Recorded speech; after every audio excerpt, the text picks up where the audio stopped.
So good afternoon and welcome.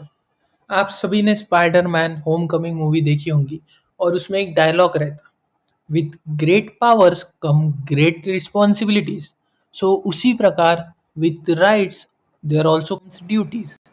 बहुत सी बार लोग अपने राइट को देखते लेकिन ड्यूटीज भूल जाते। तो आज अपन देखेंगे liabilities and duties of trade union. सबसे पहले introduction. In Indian law, being a registered trade union is a package deal. While you get significant immunities, rights, you also inherit strict duties and potential liabilities. मतलब Indian law में ये दिया गया है कि जो ट्रेड यूनियन रहती उनको राइट्स तो मिलते ही, मतलब सिग्निफिकेंट राइट्स दिए जाते, उनको सिग्निफिकेंट इम्यूनिटीज दिए जाते, लेकिन उसी उसके साथ उनको कुछ strict duty and potential liabilities को भी मद्देनजर रखना पड़ता। This are govern primarily by trade unions act 1926 and are being refined under the industrial relation code 2020। So ये हो गया इंट्रो। अभी देखते कौन सी ड्यूटीज है। तो सबसे पहले duties of registered trade union, then देखेंगे लाइबिलिटीज ऑफ ट्रेड यूनियन। सबसे पहले duties. A trade union duties focus on transparency, accountability to its members and adherence to the law. हाँ, तो उसका मतलब फोकस रहता है कि ट्रांसपेरेंट होना सभी चीज़ें, अकाउंटेबल होना मतलब जवाबदारी, जवाबदेही बोलते हैं उसको, मतलब कि ट्रेड यूनियन के जो ये है ऑफिस, उनके पास पूरी, मतलब जो भी उसके मेंबर्स है, अगर उन्होंने कुछ भी सवाल पूछा, जो ट्रेड यूनियन के लीडर वगैरह है या उनका जो भी ऑफिस है, उनके लोगों से, काम करने वाले कर्मचारियों से, तो उनकी ये जिम्मेदारी बनती कि वो उनको अकाउंटेबल रहना पड़ता, मतलब हर सवाल का जवाब देना पड़ेगा मेंबर्स को। एंड एडिरेंस टू लॉ मतलब लॉ से, लॉ के साथ तालमेल रखते हुए। Maintenance of books and list. तो सबसे पहली ड्यूटी आती कि बुक्स एंड लिस्ट को मेंटेन करना ट्रेड यूनियन के। Under section 6 a union must maintain an up to date list of its member and keep a proper books of account. So then आता allowing inspection. Under section 20 any member और their representative has a legal right to inspect the account books and the membership list at any reasonable time. सो ये duty भी है allowing inspection, ठीक है। अपन ने right में भी देखा था पिछली बार। Submission of annual returns. Under section 28 every union must send a yearly audited general statement of all receipts and expenditures to the registrar. Failure to do so can lead to fine और cancellation of registration. So तीन duties देखी। Maintenance of books and list मतलब members की list maintain करके रखो, उसके बाद जो अकाउंट ट्रेड यूनियन का उसको मेंटेन करना। देन अलोइंग इंस्पेक्शन, इंस्पेक्शन करने के लिए मतलब जो उनकी बुक्स और जो मेंबरशिप लिस्ट है, वो कभी भी कोई भी मेंबर या उसका रिप्रेजेंटेटिव उसको इंस्पेक्ट कर सकता। Then submission of annual returns as per section 28, उसको yearly audited general statement of all receipts and expenditures registrar को भेजने पड़ते हैं। अगर उन्होंने नहीं भेजे तो उनको फाइन पड़ सकता है या cancellation of registration of trade union भी हो सकता। Adherence to rules. The union must strictly follow its own rule book, that is constitution, which covers everything from how many outsider office bearers are allowed, maximum 50% under the 1926 Act, reducing under the 2020 Code, to how a strike is called. मतलब उनको book भी maintain या उनका constitution maintain करके रखना पड़ेगा और उसको ही फॉलो करता, मतलब फॉलो करना पड़ेगा। और वही डिसाइड करेगा, मतलब उनका कॉन्स्टिट्यूशन, कि कितने आउटसाइडर लोग भी जो अपना एडमिनिस्ट्रेशन ऑफ ट्रेड यूनियन है या जो ऑफिस ऑफ ट्रेड यूनियन है उसके अंदर आ सकते, और मतलब स्ट्राइक कब करना और कैसे करना वो भी सब उसके अंदर होना। Then duty to bargain in a good faith. While not explicitly detailed in 1926 Act, the Industrial Relation Code 2020 makes it a duty for recognized negotiating union to sit at the table and negotiate in good faith with employer. अपन ने ये negotiating union, recognise negotiating union पिछली video में भी देखा है। सो ये duty है उनके पास। सबसे पहले duty to maintain books, duty to maintenance of books and list, duty to allowing inspection, duty to submission of annual returns, duty to adherence to rules and duty to bargain in good faith. Then आते liabilities. While union enjoys immunities, these are not absolute. If a union steps outside the legitimate trade union activity boundary, it becomes liable.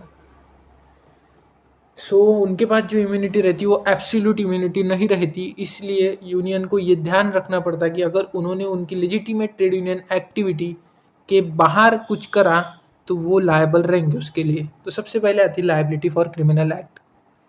Under section 17, union members have immunity from criminals conspiracy, section 120 of IPC, जो कि अभी BNS हो गया, only if the agreement was made to further a legal trade dispute.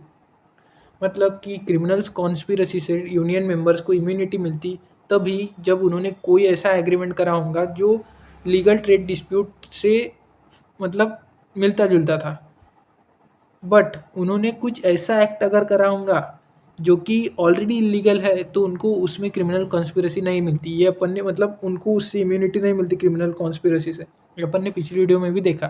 The limit, if the union agrees to commit an actual offence that is violence, assault, or arson, the immunity disappears instantly. They can be prosecuted just like any other citizen. मतलब अगर union strike करती है ठीक है भाई, हमको कोई problem नहीं। ले मतलब सॉरी, स्ट्राइक करती और जो भी करती है बाकी बाकी के जो भी जो उनके पास ये है मतलब टूल्स है तो उसका यूज़ करती है लीगली तो ठीक है। अगर उन्होंने कुछ वायलेंस करा, असॉल्ट करा स्ट्राइक के वक्त, तो उनको ये इम्यूनिटी नहीं मिलेंगी और उनको जैसे आम आदमी अगर वायलेंस करे तो उसको जो भी सज़ा होती सेम उनको भी वैसी सज़ा होंगी। Civil liability.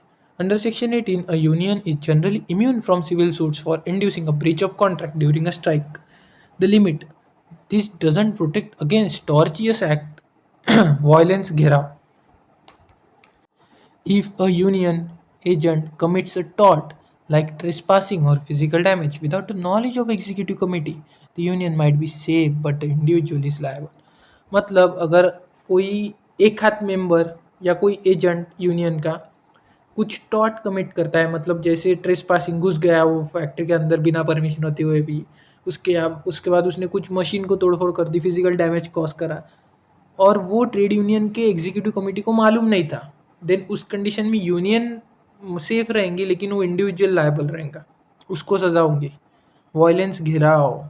Courts have repeatedly held that physical blockades, घेराव्स, are preventing willing workers from entering the factory or not protected acts.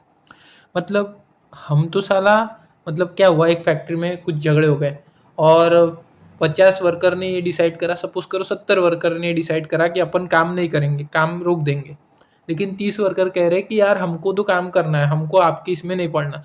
लेकिन उन 70 लोगों ने क्या कर दिया, गेट पे ऐसे खड़े हो गए वो, और ये 30 लोगों को अंदर घुसने ही नहीं दे रहे, तो ये प्रोटेक्टेड नहीं है, उसके अगेंस्ट ये लायबल रहेंगे लोग।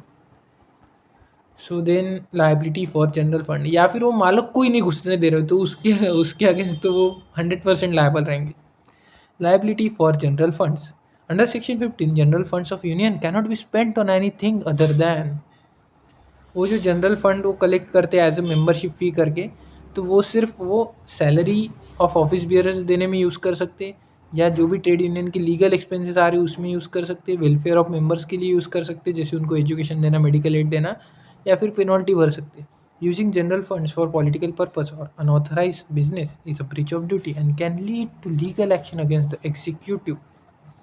मतलब वो जो जनरल फंड है वो पॉलिटिकल पर्पस या अनऑथराइज बिजनेस के लिए अगर वो यूज़ कर रहे हैं तो वो ब्रीच ऑफ ड्यूटी होगा, उस कंडीशन में उनको उनके ऊपर लीगल एक्शन ले जाएंगी।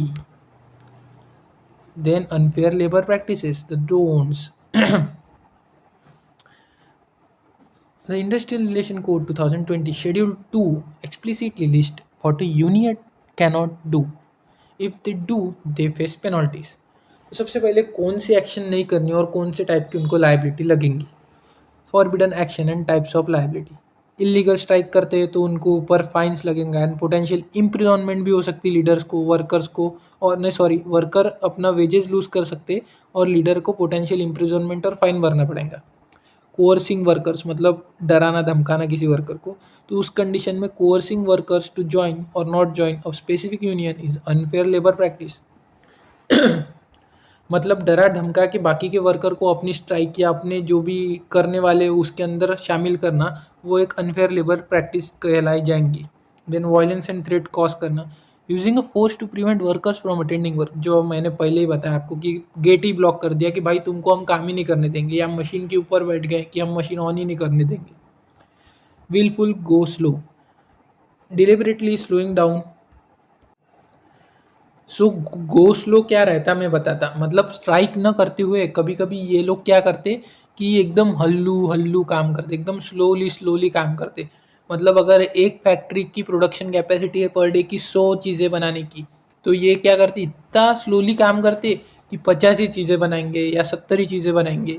तो उससे मालक का नुकसान होता है। सो उसकी लाइबिलिटी क्या है, deliberately slowing down production as oppose to a total strike is often penalize. मतलब इसके अगेंस्ट भी उनको पेनलाइज किया जाएगा, ये लाइबिलिटी आएंगे उसके ऊपर। Then key takeaway for you, the most significant liability for a modern Indian union is the loss of registration. If a union fails to submit returns, violates its own rule, or engages in a persistent illegal strikes, the registrar can deregister it, stripping away all the legal protection mentioned above. सो सबसे most significant liability जो रहती trade union पे वो रहती loss of registration. अगर उन्होंने कुछ ऐसा करा, मतलब जैसे अपने एनुअल रिटर्न्स रजिस्ट्रार के पास सबमिट करना भूल गए या फेल हो गए उसके अंदर, देन खुद के ही रूल तोड़े या फिर किसी इलीगल स्ट्राइक में इंगेज हो गए, तो उस कंडीशन में रजिस्ट्रार के पास ये पावर रहती कि वो उनको डी रजिस्टर कर सकता और उनकी सारी लीगल प्रोटेक्शन छीन ले सकता। So that's it for the today's video. If you like the video, do like the video and do subscribe the channel. Thank you very much.